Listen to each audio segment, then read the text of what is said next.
ดินทางไปทะเลสาบทะเลสาบอย่างวะทุ่งกุลาครับผมอยู่ชุมพลบุรีครับแมนบ่เขตสุรินทร์บ่สุรินทร์บ่ครับหัวเลยอาจารย์ผมสิได้มาเล่นด้วยกี่ดีถึงเลยอีกประมาณ9 กิโล 10 โลถึงแล้วครับผม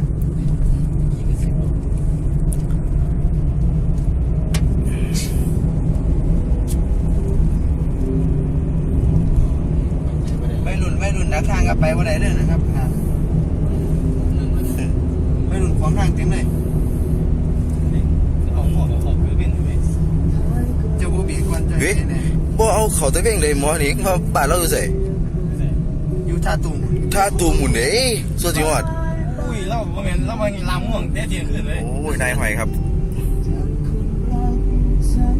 เบื่อตีมึงสิไปบ่ไปเนี่ยแหละครับ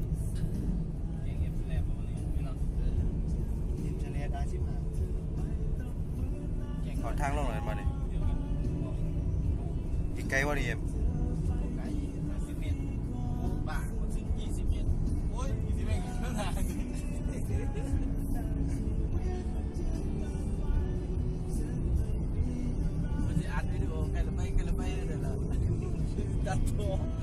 ตอนนี้ยังอัดสักเต็มมากเลยไหมเต็มมากเลยไหม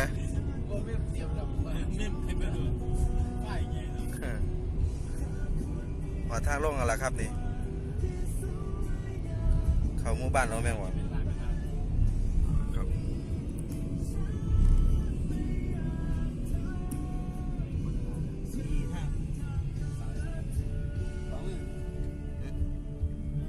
โอ้นี่ถึงแล้วครับนี่มุนไหลกาโบกมือแล้วครับผมแมนมองค้นตัวนี้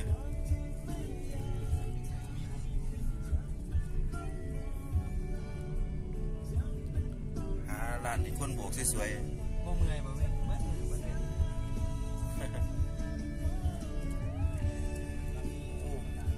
คนหลายตัวละมันสองน้ำมันลงน้ำร้อนหรือน้ำบุกน้ำบุกมอไซค์มอไซค์มันขี่ลงไปกันล่างได้อ๋อมึงว่ามันน้ำรถหรือน้ำบุกโอ้ยท้องฟ้าสดใสครับโอ้ยสวยงามมากครับ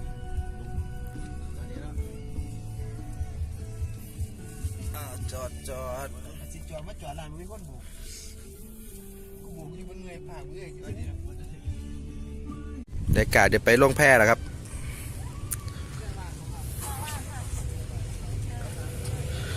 เดี๋ยวมาหากินเขาเวียนครับผมกินเขาเวียนนั่งเฮ็ดงานครับ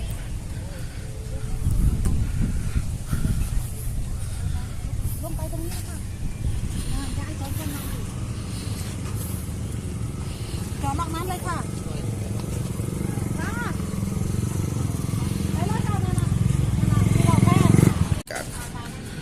อุ้ยน้ำเขียวๆใสๆเลยครับ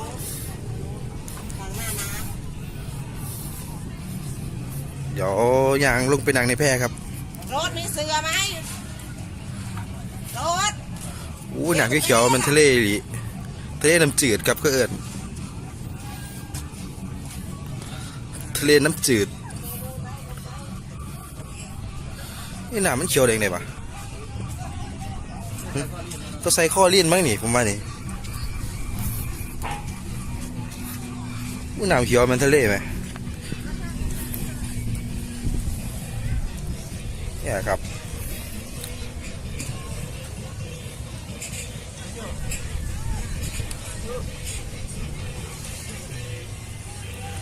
น้ำเขียวมันทะเลครับไปเดี๋ยวลงไปแพร่ครับผมหาสั่งอาหารกินครับ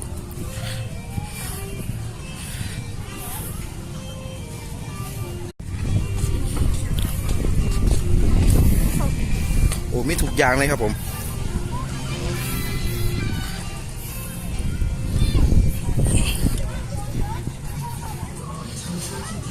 สวยงามมากครับ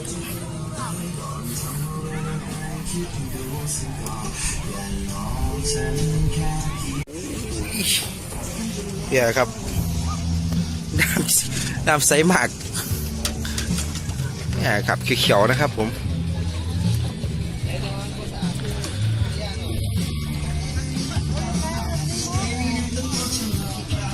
อากาศดีแห้งใสแห้ง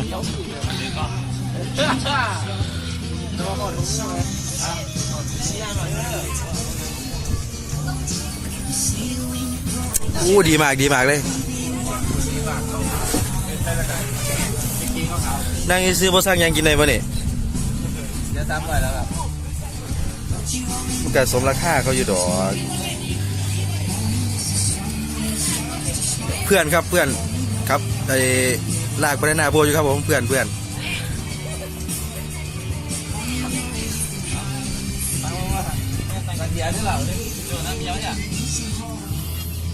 โอ้บรรยากาศดีๆมันเหมือนอ่างเก็บน้ำต้องโนเมียนอ่างเก็บน้ำแม่จะบอกอ่างเก็บน้ำก็เป็นสีเขียว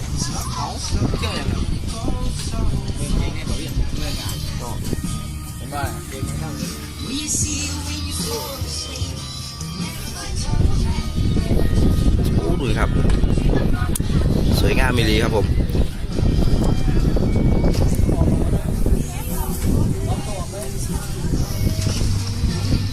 น้ำเขียวครับผม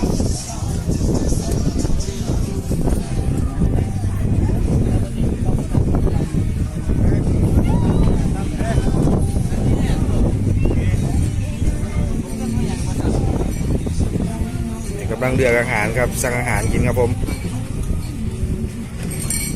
โอ้ไม่เป๋นอนบ่สบายครับ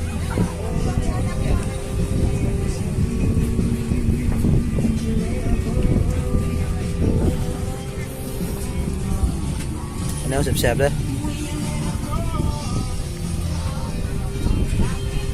รายการอาหารครับ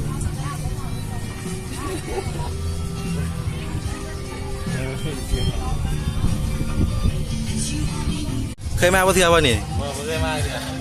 รักเมียมากอากาศดีเลยอากาศดี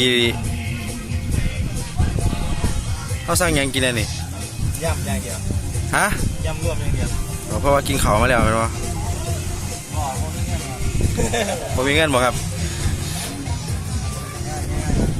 โอ้อย่างนางเด็กไอ้โจไปเป็นผู้เยี่ยมมึงอ่ะ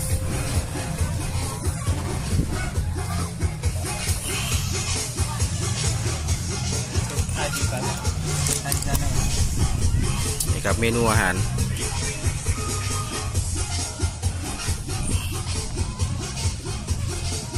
เขาก็บอกราคาได้ตัวนี้บางร้านบางหม่องเขาก็บอกราคาได้ครับถ้ามานั่งแบบนี้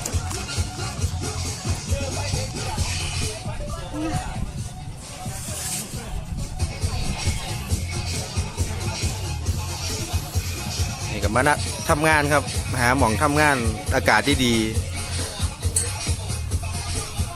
เอาโมเมนต์บอก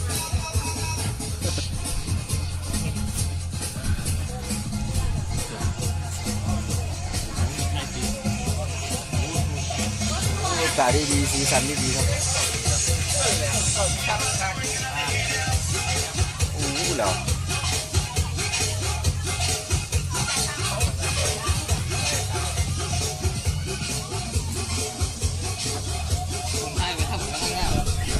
ตาติดตกกับสีหน้าแม่แม่เนาะติดตกมันแบบนี้กระตกกับพื้นน้ำเดือดหน้าก่อนเมฆก็งามมือนี่เป็นอย่างงู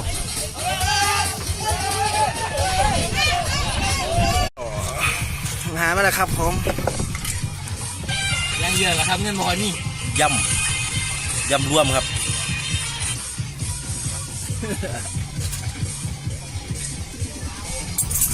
เนี่ยครับหน้าตายำรวมบรรยากาศดีๆครับเรียกกับบนเถือกนี่น้องเอ้ยเรียกกับบนเถือกโอ้ตาย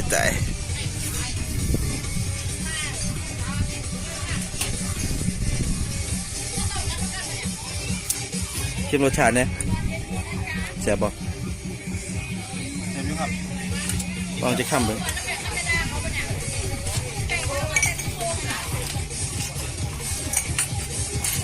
พานอยู่ ทานอยู่ไหมเนาะ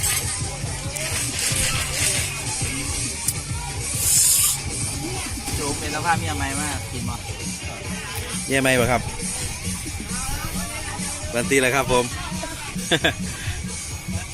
อยู่ในพาเมียใหม่ไม่ได้ ไปใส่กับมีเมียดอกคนผู้นี้คุณหลุบรอไง ไม่เห็นหรอ ฮะ ไม่เห็นหรอ บอกว่ามึงสองคนนี่แหละ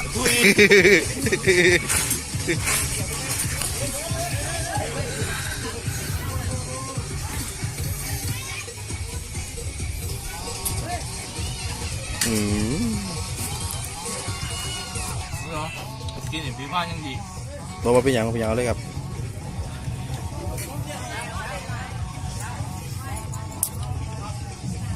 รสชาติดีหรอกรสชาติเด็ดอยู่ครับ อาหารก็สะอาดครับผมไปผ่านมากก็มาแวะได้ครับ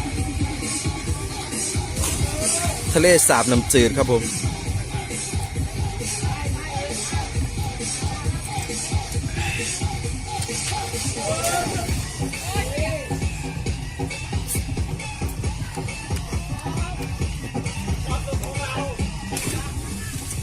กินข้าวแล้วก็สิ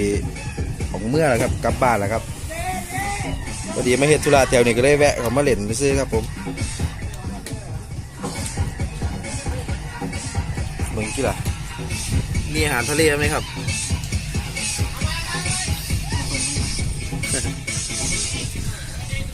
ทันทีแล้วครับพี่น้องกินข้าวกินน้ำนะครับผม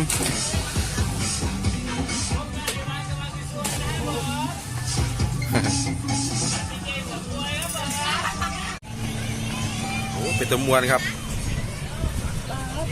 กูนะโอ้ย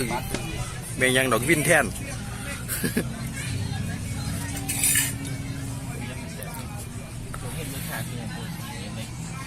มันออกหวาน เปรี้ยวหวานนี่แหละคือเปรี้ยวหวานบ่ได้เปรี้ยวจี๊ด หวานแห้งหรือไม่ได้หวานอะไรหวานเนี่ย มะขามมะเขือเทียมดองนะ น้ำนี่เหนียวสิละมักรสชาติมันแซ่บดี ใส่อันนี้นะมันซอสมะเขือเทศ แมน เหมือนว่าตัวอะไรอยู่กินเนาะ แมนใส่ซอสมะเขือเทศโต ตอน ไปนั่งกินหมองได้กับวิพากษ์วิจารณ์เบิดแหละครับหมองได้แซ่บก็ว่าแซ่บหมองได้ว่าบ่แซ่บกับบ่แซ่บพี่ลีแหละ นี้ไม่แสบก็ว่าแสบ มันได้ก็แซ่บก็แซ่บ ไม่แสบก็ว่าแสบ ไม่แซ่บก็แซ่บคือเอา บรรยากาศดีแห้งแต่เว้นตกดินนี่แห้งดีครับบรรยากาศดีแห้ง เราตามจะเอาผ่าไปเซ็ตได้บ่ล่ะโทรศัพท์มาใหม่เอาให้ผ่าทำเลยทำก้อยเลย สองอันเนาะ เดียวเงินเย็นเย็นยังขายคือราคา100 โบ้ย